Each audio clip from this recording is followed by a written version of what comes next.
And so I think at this point we can begin the flowing workshop. And so Maria and Octavian, if you guys could say hello. Hello. Hi. Hello.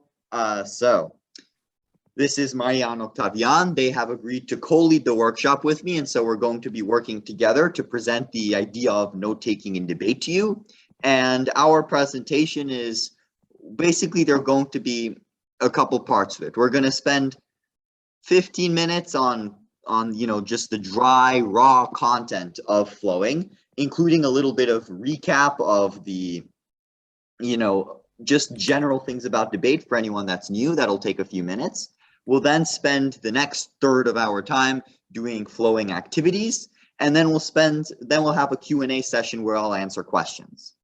All right, so let's get started. Maria, if you could screen share and we could begin the presentation. Yes, right now.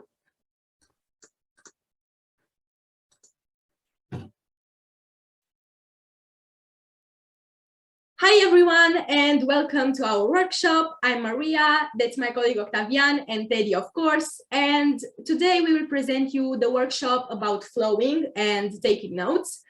Why is that so important, and how easy it can actually be to take notes during a debate? How to argue. The first part of an argument is the claim. This is the main point of the argument, and it's what the debater seeks to prove true. It is usually a statement that the debater makes about the world. The second part of the argument is the warrant. This is something that proves the claim, and it also uses facts and logic. The third and also the last part of the argument is the impact. The impact is why your argument should really matter to the real world and in a debate contest, of course, to the judge. For example, the impact can be about saving lives or economy. The impact has the same subject as the argument, of course. And the impact also uses facts and logic.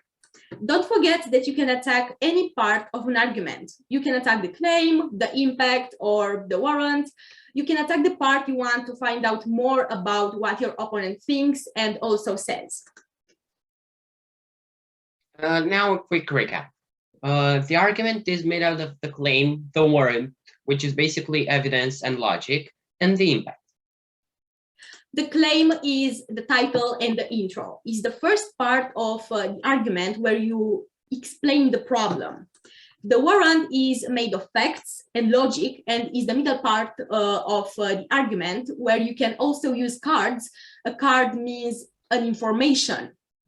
And the impact is the last part of the argument and it also uses facts and logic. It's the part where you explain why your point of view is that way and why is that stronger than the other. This is how the debate rounds will go. As you can see, the first speech will be the constructive speech, which will be stated by the first speaker from both teams. And after the constructive speech, we'll have a crossfire between them. After the first crossfire, we'll have the rebuttal, which will be between the second speaker from both teams and a crossfire between them.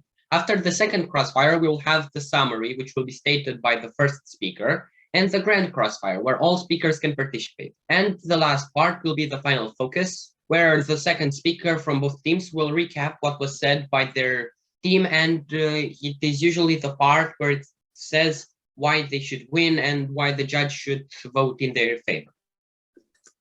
What is flowing? Maybe a lot of you are asking yourselves right now, what means flowing in debate? Well, to flow means to take notes in a debate round. It means to write everything you think that it's the most important about what your opponent says, to use them later in the crossfire or in your arguments, but on the opposite side. Why should you flow? When you flow, you keep track of everything that your opponents say, and you can capture information from your opponents as quickly as possible. You should never stop flowing when you have something important to write. And you should also always write as much as you can, because you never know what can help you. Also, from flowing, you can make questions based on opponent's arguments, and afterwards you can use them in the crossfire so that you can find out more about what the opponent wanted to say with his arguments. And maybe you can also try to make your argument stronger for the next round. Then we have a really easy and friendly method, the two-paper method. For that method, you need only 2 blank or line pieces of paper, as you want. One will be the pro paper, and the other one will be, of course, the con paper. On the pro paper, you will write the pro contention, the con rebuttal, and the pro defense. And on the con paper, you will write exactly the opposite. You will write the con contention, the pro rebuttal, and the con defense. Another part of the two-paper method is free-flowing. This means writing down your own contention too. This helps you defend your arguments. A very important part of the two-paper method is spreading out your notes vertically and keeping track of the arguments horizontally. You should always take note of transitions such as contention, title, warrants, and impact, and important cards such as studies and numbers. And one important thing that you can do is you could underline the cards to distinguish sources from logic. One of the most important things in the two-paper method, and not only there, of course, is the color coding. Let's say that the color coding is like a secret language that only you and your partner can understand. For example, in an argument, you have some words written with red. Well, that means that those words are much more important than others, and that you can use them in your argument for the future or in the crossfire. So you should totally try the color coding because it's very important. Here we have an example of how the two-paper method should look. In the first photo, we have the pro arguments, and then the con responses to the pro arguments, and of course, the pro responses to the con responses. And on the other one, we have the con, the arguments from the con, the pro responses to the con arguments, and the con responses to pro responses, so that you can make your arguments even stronger than they already are.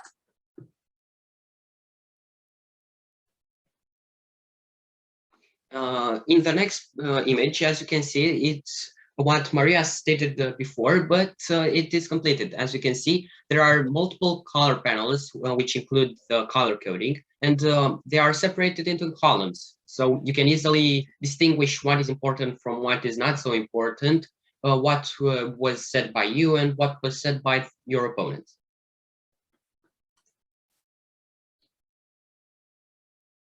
All right, so we've just seen an example of the two-paper method of flowing, of taking notes in the online sphere, and now we're going to look at an example of it being done in paper, right? So this flow was generated by me, I think, 3 years ago when I was taking notes on a round related to THAAD. And so basically the topic of this round, to simplify it for our purposes, is about whether the United States should be protecting South Korea from North Korea, whether that protection is in South Korea's best interest.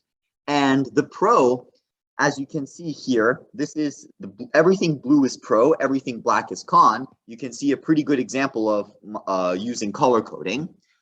If you look on kind of like skinny on the margins, you can see how I'm writing these speeches vertically. You can see how they go top to bottom. And so this speech is the pro contention. It's their arguments. And you can see that their arguments are basically North Korea is weak. North Korea is more willing to, which makes it irrational and more willing to attack South Korea. Therefore, we need the United States to protect South Korea. And that's in South Korea's best interest. If we go to the other side of things, we go on the con paper, we can see, again, I am writing this vertically, a vertical speech, and we can see that although the con has these three contentions about, or arguments about China, Russia, North Korea, they're really all revolving around this idea that the US is making these powers upset, and because Russia, China, and North Korea are upset, they're more likely to attack South Korea or damage South Korea's interest in some way or another. And so I'm just going to walk through a few of the arguments involved. The point isn't to like memorize the details of this, because this isn't the topic you're debating. The point is just for me to show how a flow works, how you write them, how you read them. So for example, if we go to the bottom of the pro contention, this is going to be the impact that is right at the bottom of that pro paper.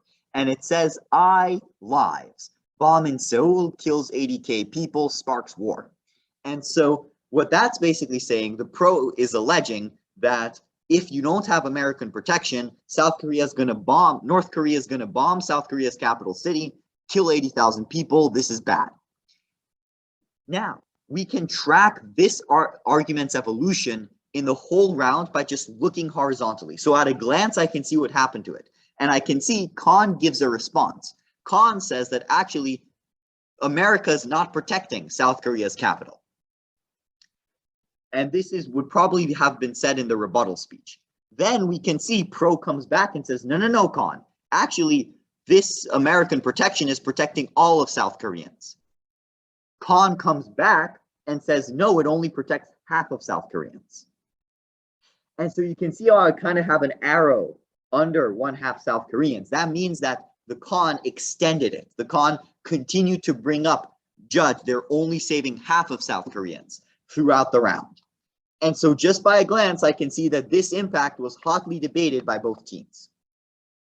Now, if we go on the Khan side of things, if we go to Khan's first contention, we can see their warrant is basically that like China doesn't like the US involvement in Korea.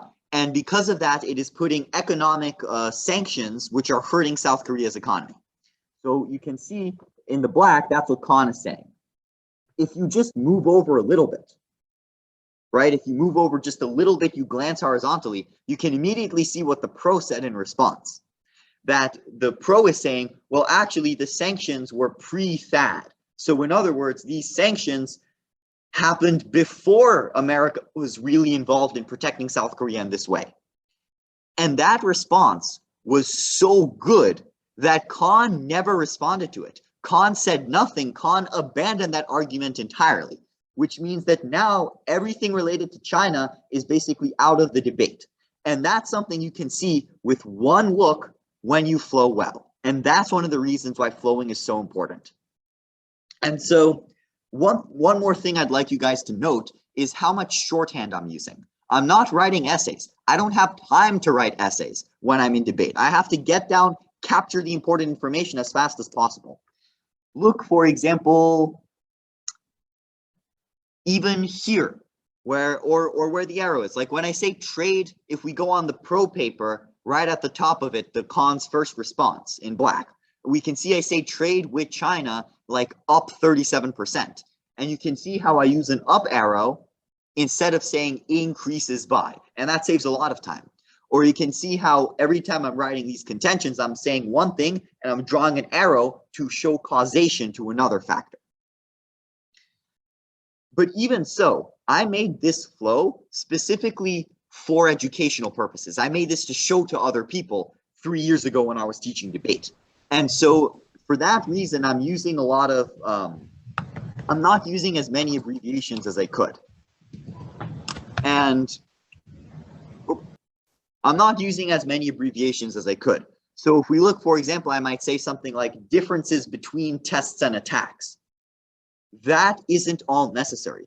For me, I could just write DF, test, comma, attack. And that is much shorter. So the point of a flow is for you and your partner. The point is for you to understand the round. It's not for it to be the most pretty work of art ever. If we could, now let's go to the next slide on shorthand. All right, so as we've been talking about, each debater should have a consistent list of abbreviations, right? So here are a couple of tips to shorten words. The first thing is vowels tend to be your enemy. So for example, there's this sentence doesn't have vowels. And you can see that even though there are no vowels, you still understand what the content is. Another very important thing is to distill to the main idea.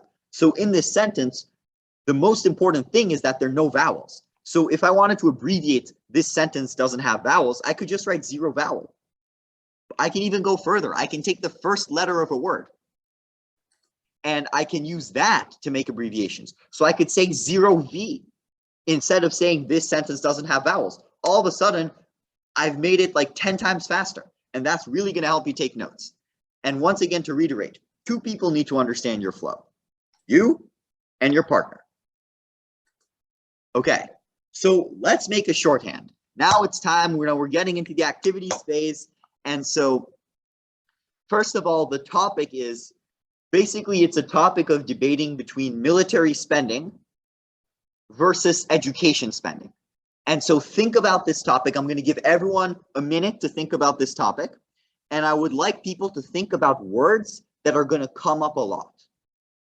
So one example that I'll just give you right now in the chat is that education is going to come up a lot, because if you're debating about education, you're going to say that word a lot. And so I want everyone to just think of a list of commonly appearing words that are important to the debate topic. I'll give people a minute, and then I'm going to call on people. I'm going to ask them, to share their thoughts, and we're going to make a list together, and then we're going to make a shorthand. All right. Is everyone clear?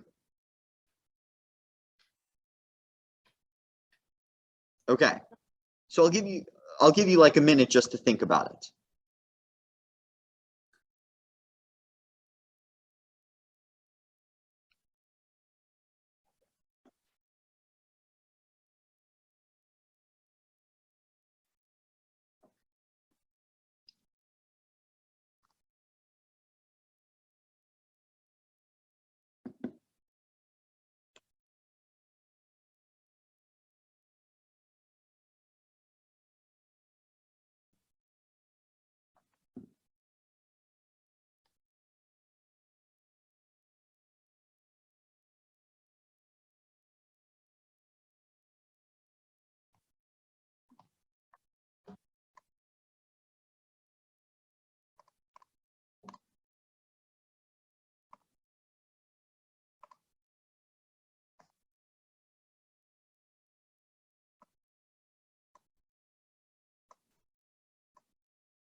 All right.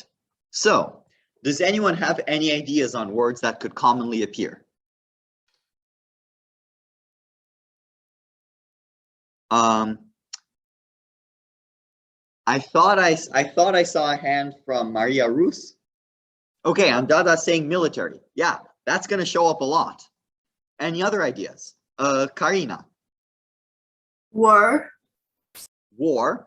Weapons, I'm getting. Weapons is going to show up a lot. War is a good one. Skyla? DOE. DOE, oh, Department of Education, right? Yes. That's good. Not only did we get a word, but you also gave us an abbreviation, so that was nice of you. Gisberto? Which can be completely eliminated. Yeah. Tudor? Economy.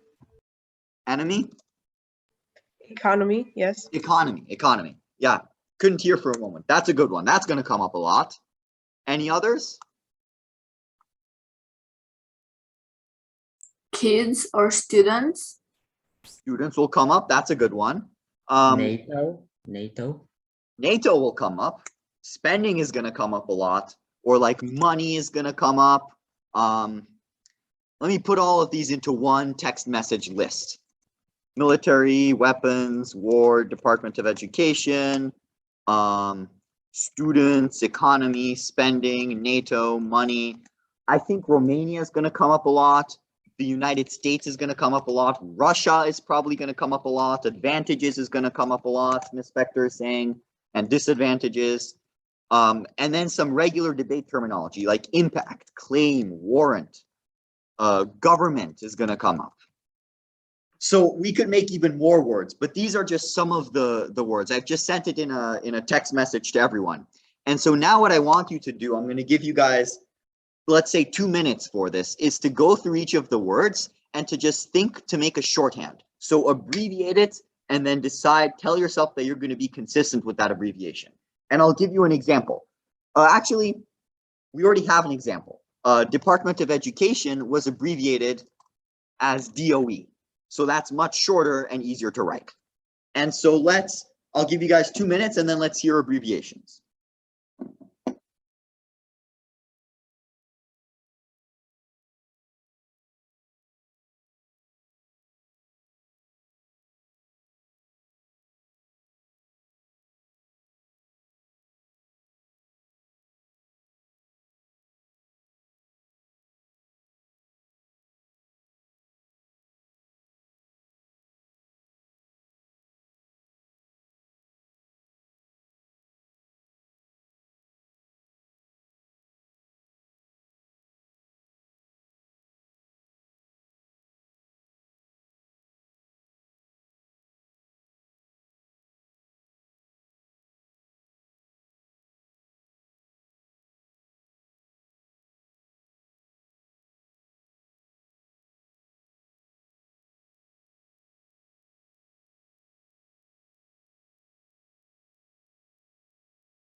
All right, so 2 minutes have passed. So can we hear some abbreviations for some of the words on this list? So what abbreviation are people thinking for education?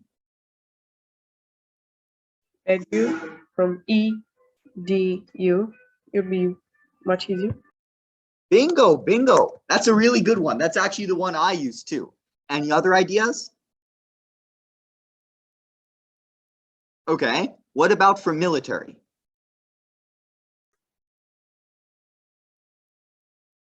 Mil, that works. And let's do one more. What about economy? David? ECN, Okay. We see like several, so you have choices. We have econ, ECN, dollars, eco, and so you should choose whatever works for you. Oh, we have one for weapons too. So choose whatever works for you. The most important thing is to be consistent. If you abbreviate education edu, always abbreviate it edu. Don't make it educ or a or whatever. Like keep it the same. All right. So I think we all have a shorthand. This is not the most complicated activity, but it's very important, especially for new debaters to establish. And now let's move on to the next activity, and we can have Maria and Octavian do the card activity, which actually, and then we're going to do a flowing activity. The card activity is actually credit of Miss Spector. I kind of stole the idea from her, so thank you very much, Miss Spector. All right, Maria and Octavian, take it away. Well, first, I'm sure that you will love this activity because it's a very sweet and also easy one. The card activity is basically, well, we will tell you some words and they will be written on some cards. For example, on the yellow card will be written the word accuracy. We will tell you this and you will have to flow to note those words and also the cards on a paper. And then we will ask you questions about, for example, what was written on the yellow card. And you will have to tell us. So I think that it will be very funny. Yellow card, accuracy. Indigo card, notes. Blue card, impact. Pink card, to paper method. Orange card, influence. Black card, time management.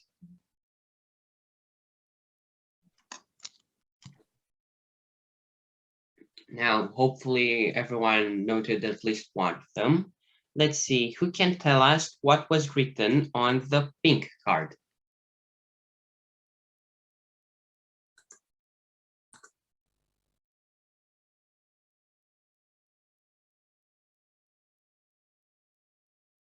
Yes, Teddy? Yes, Teddy? Sure. On the pink card, I think was written to paper method, right? Yes, Perfect. indeed. Well, what about the blue card? Impact? Yes, yes, that's very good. Can someone tell us what color was the accuracy card? Yellow. Yellow. Yes. Very good. What about the indigo card? Notes. Yes, awesome. The black card. Can anyone remember what was Time said there? management. Time management. Yes, indeed. Very good. And now I have a question for you. Are you ready for the second round?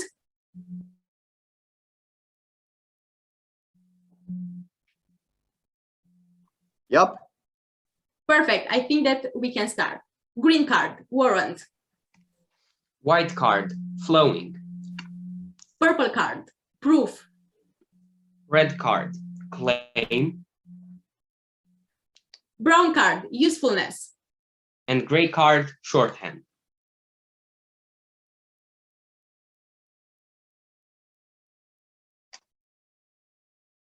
Now, who can tell us what was written on the purple card? Proof? Yes, perfect. What was written on the brown card? Usefulness. That is correct. Well, what about the red card? Claim. Claim. Perfect. Indeed. Can anyone tell me the shorthand? Was it on the gray card or on the green card? The gray card. Green card. Yes, very good. So if shorthand was on the gray card, what was on the green card? Warrant. Warrant.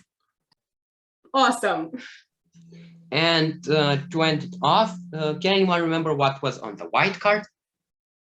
Flowing. Flowing. Yes, very good. All right.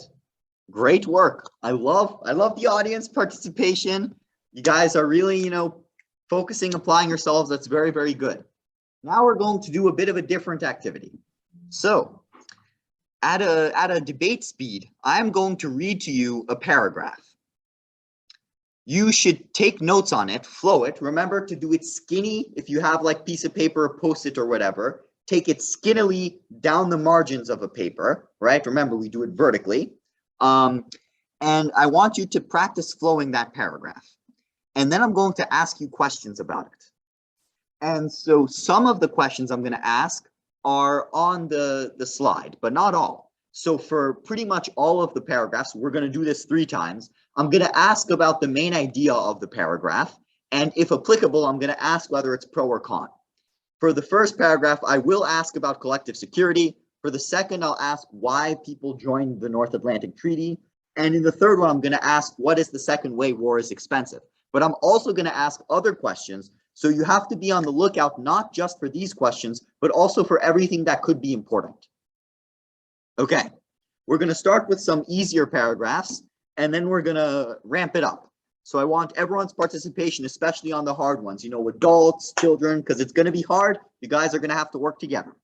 All right, let's do this. First paragraph. Is everyone ready? Okay, I'm getting thumbs up from Aline, so we're good to go. Okay. The North Atlantic Treaty Organization, NATO, is a Western military alliance formed in 1949 to protect European allies against the Soviet Union. The alliance is a system of collective security, where if any NATO country is attacked, all member states are bound to defend it against an external power. Collective security also helps the US leverage European resources for its national interest. NATO has massively expanded since its founding. The alliance has grown from 12 to 30 countries. The expansion has mostly occurred after the Cold War, when Western powers incorporated Eastern Europe into the capitalist world. Romania was added to NATO on March 29, 2004. North Macedonia is the most recent member state to be added.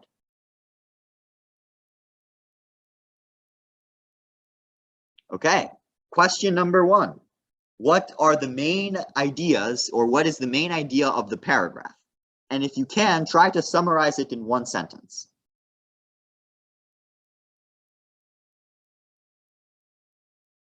NATO is a Western military alliance.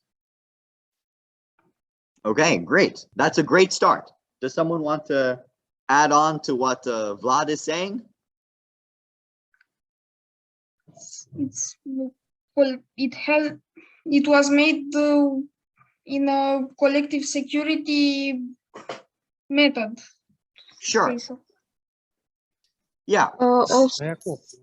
Also, it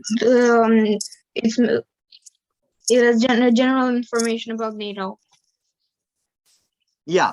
So you guys all gave very good summaries. Like, these are good summaries.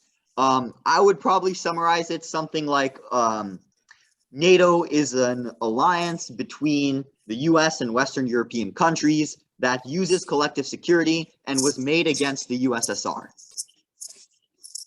Or like what Andara Zaharia is saying, NATO's goal is mutual protection. All of these are useful things. So,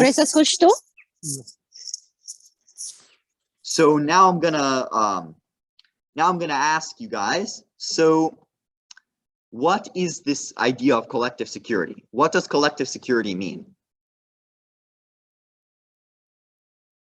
If one country is attacked, the rest have to intervene. Bingo. Clear, succinct, great explanation.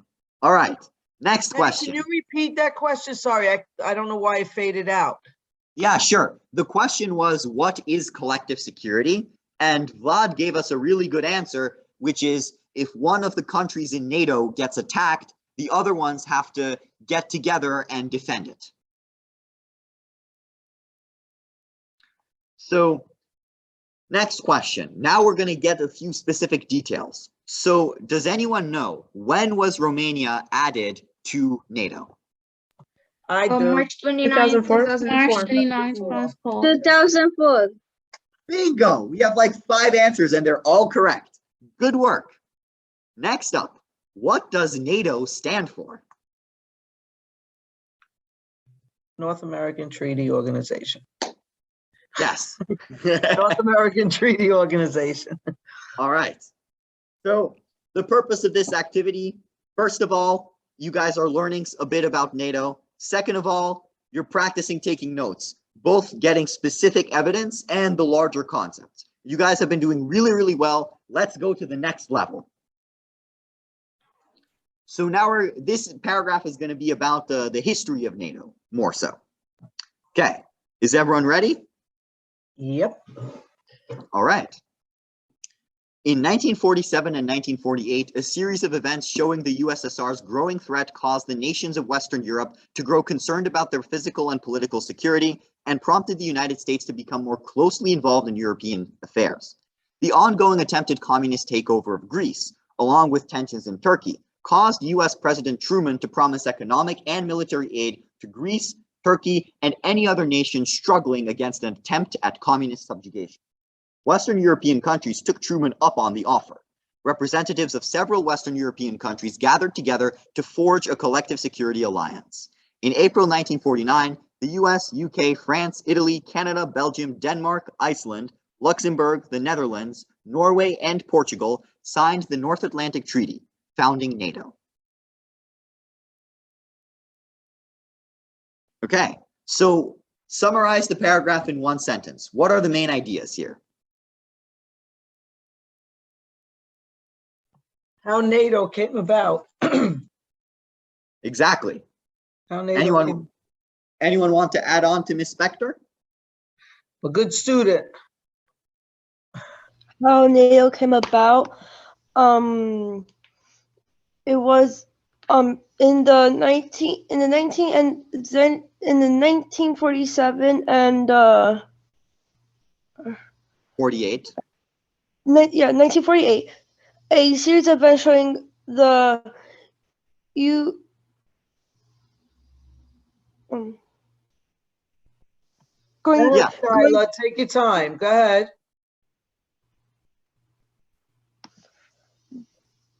growing threat caused the nation of Western European to grow concerned about their physical and political security and prompted the United States become more closely involved in European affairs in the 1947 and the 1948.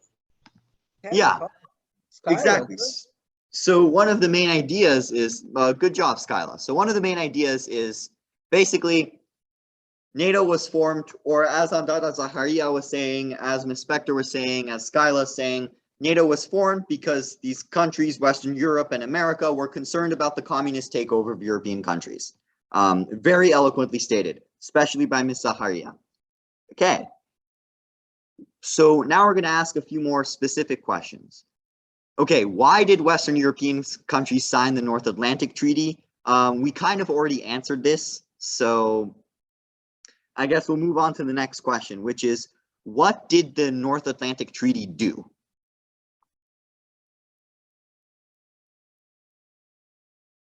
I'm not sure, but I think it provided collective security for the countries Canada, Belgium, Portugal, and Netherlands Attack. against the Communist Party. Exactly.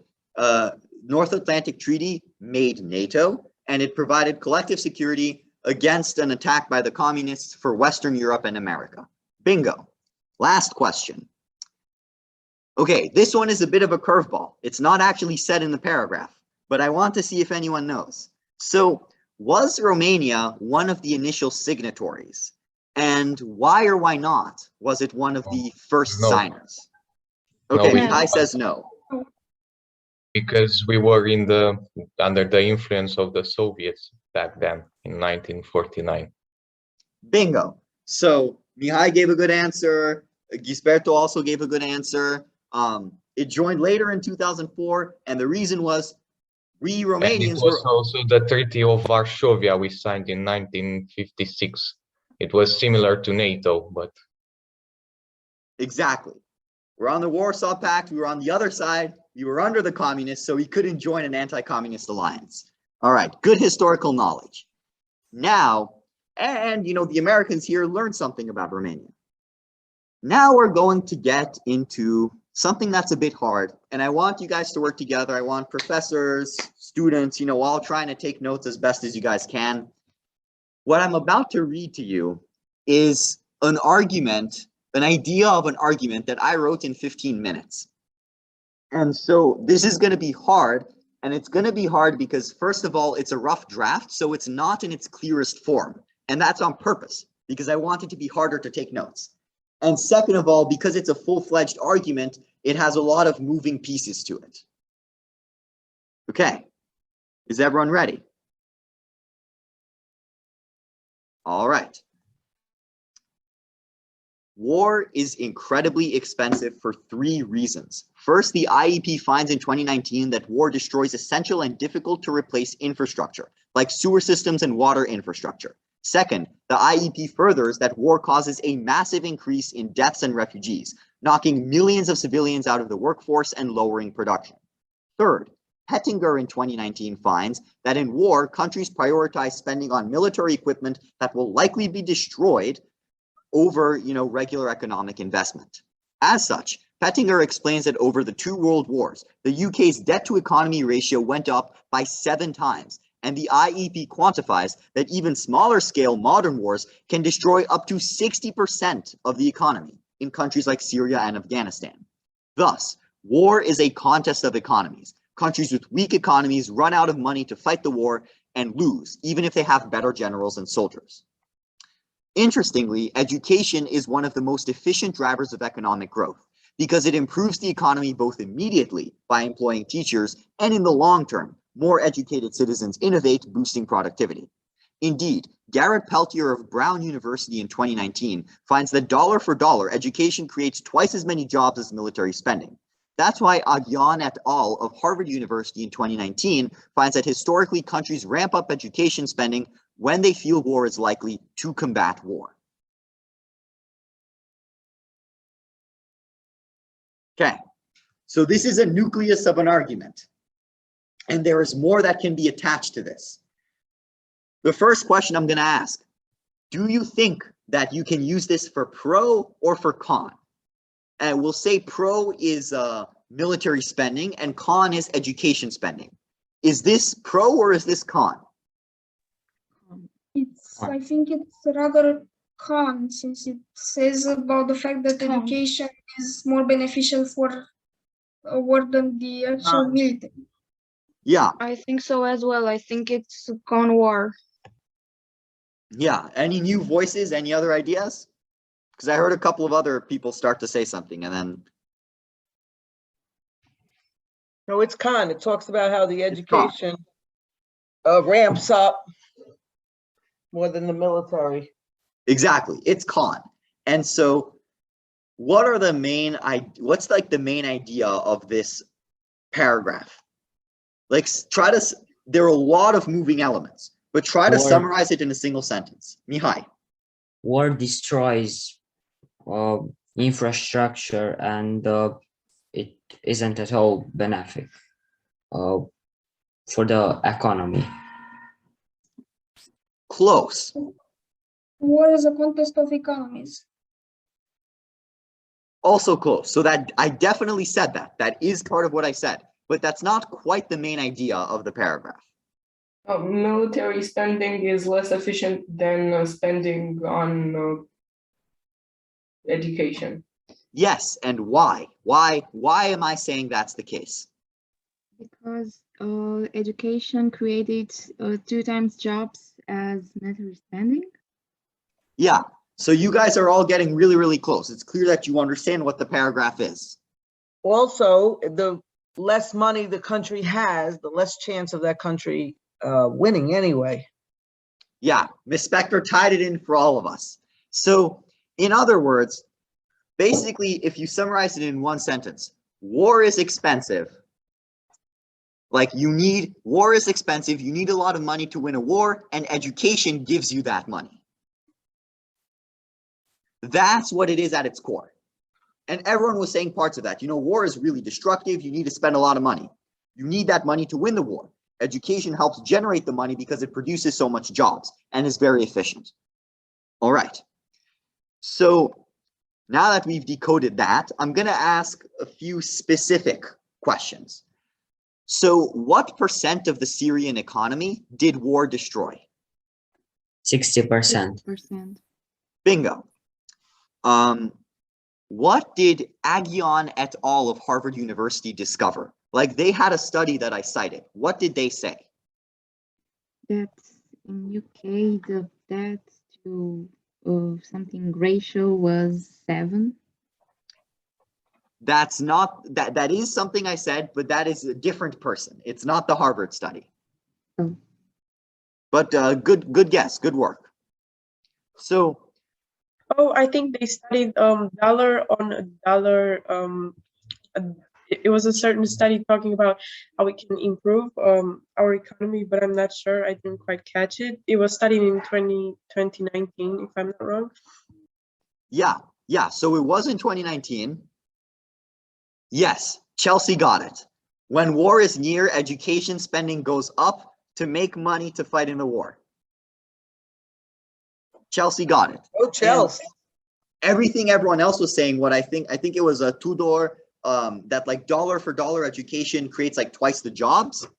That was said, and that is the Brown University study. So that came right before it. So sometimes in debate, it's important as much as you can, and I know it's hard and I don't do it all the time, but as much as you can to try to say what evidence came from where. Because if I am talking and I'm referencing this Harvard study, and the judge knows what the study is, but you don't know, you mix it up and the judge doesn't, then you're going to be put at a disadvantage. But yeah, good work. And the last one. So I gave 3 reasons why war is expensive. What's the second reason? Debt. And The debt refugees? goes up and the refugees number also raises. The death goes massive numbers of death, and now you taking people out of the workforce, the labor force. Exactly. A big increase, as Ms. Spector, as Chelsea, as Ariana, as everyone is saying. I'm listening. Exactly as you guys are saying. More death, more refugees, less workers, economy goes down. Okay, so I think this was a pretty hard one, and you guys still got it flowing. I was reading it a bit slow, but still, you guys got it. I think you have a very solid command of flowing.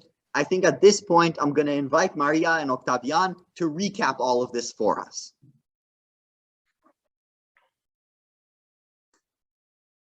The recap. Always remember that flowing means note-taking during a debate. This means keeping track of the whole debate round. Remember to use the two-paper method, where one of the papers is used to track the pros contention and one is used to track the cons contention.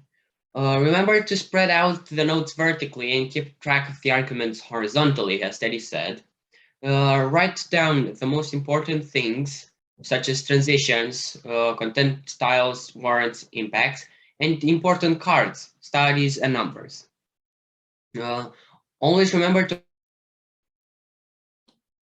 have a shorthand between you and your partners, so you can make flowing faster. And also we have more practice resources. Those two videos really helped me to understand much more better how easy it's actually to take notes, to flow. And I think that it will be great if you watch them because it will help you in your future debater career. And don't worry, I will send the links in the chat below and you can find them and also watch them. I hope that you will love them as much as I did when I watched them. All right. Eat, meet, debate, repeat. That's a motto to live by. And thank you everyone for, coming to this flowing presentation and to these activities. And I hope that you've learned a lot. And I will say one more thing about flowing, which is, look, when you're in class, you're not quite going to be using, the vertical and the horizontal. But I think the concept of shorthand, and I think a lot of the concepts that flowing teaches are useful for taking notes in class too. I personally use my debate shorthand when I'm in class, and it allows me to keep up when my math teacher or my chemistry teacher gives these rapid fire lectures. So that's just what I'll say for myself. Maria, you can stop screen sharing at this point. And I'll say one more thing, which is now we're going to open us up to a Q&A session. So if you have any questions about flowing or anything that we've covered in this presentation, raise your hand or ask in the chat and I will answer.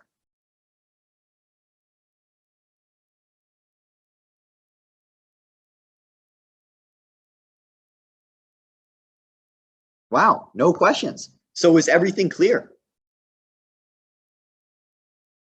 Kind of was actually. Thank you. I heard from Mr. CM. Wanted to say something, I think? Oh, no, I was saying that it's clear. I understood what you were trying to say. All right, great. And Maria's putting some of the YouTube links. There are other YouTube links also. So there's this channel. There's a YouTube channel called PF Videos. Yes, just to clarify, the debate topic for the tournament on March 19 is the one with NATO. Yeah, that's correct. And YouTube public forum videos, you can look that up and scroll down to the older ones. So the ones that are a couple of years old, those, they don't have the best audio, but they're really good debate rounds. And you can watch it slower and you can practice flowing and learn how the Americans do it. All right, so what I would like to say, I'd like to thank Maria and Octavian a lot for giving this presentation. They did a very good job. I mean, at least in my opinion, and in yours, because there are no questions. And it's a really, really big thing, especially since they're, middle schoolers and they're co-leading their first workshop ever. So I'm very, very proud of them. They've done great work. And I'm also very, the audience was really participating. So thank you guys so much for being involved in this. And Dr. Ganea put the full resolution in the chat. Well, as you research this topic, I would be thinking about Russia and some of the recent tensions. That might be something worthwhile, especially if you're on the pro side. And once again, I'm going around a final time. Are there any questions? I wanted to ask something. What happens if you, for example, you lose track of what the person is saying and you don't know where to begin taking notes again? Ooh, that's a really good question. That has happened to me a lot. So there are, I guess, like 3 things or 3 scenarios in which this could occur. Sometimes the other team is just speaking too fast. Like if the other team is speaking so fast that you struggle even with shorthand to write down their words in time, at that point, the judge probably won't understand them if they're going so fast either. And so you can rest assured in that case. However, there are times where like you might, and this has happened to me, I'm taking notes and I'm thinking and I get an idea of another argument and then I lose my place. If you don't know where to start, what I would do is just whatever they're saying, write it down. Even if you don't know where it is, if you don't quite understand where they are on the flow, just write it down, because you can always go back later and try to figure out where that is. And suppose they're saying one of the good things also is their speeches, after every speech is a crossfire. If they said something and you missed it, you should go up there in crossfire and just ask them, hey, between so-and-so and so-and-so arguments, what did you say? And they're going to give you an answer. And a lot of debaters at first are a little bit reluctant because they don't want to look bad in front of the judge. What I can tell you is you're going to look a lot worse in front of the judge if you just forget one of their arguments and just let them win it, than if you go up there, you ask honestly, and then you do your best and fight against it. Does that answer your question, Mara? Yes, okay. Thank you. You're welcome. I saw also Theodore raising his hand. Yes, but I wanted to ask if you can ask afterwards what they said, but you already answered that, so there's no need. All right, cool. Any other questions? When is the next workshop, Teddy? All right, next workshop, it's biologistics that Dr. Ganea showed. I think it's March 5th. It's like the first Saturday in March. And then March 19th is going to be our tournament on NATO.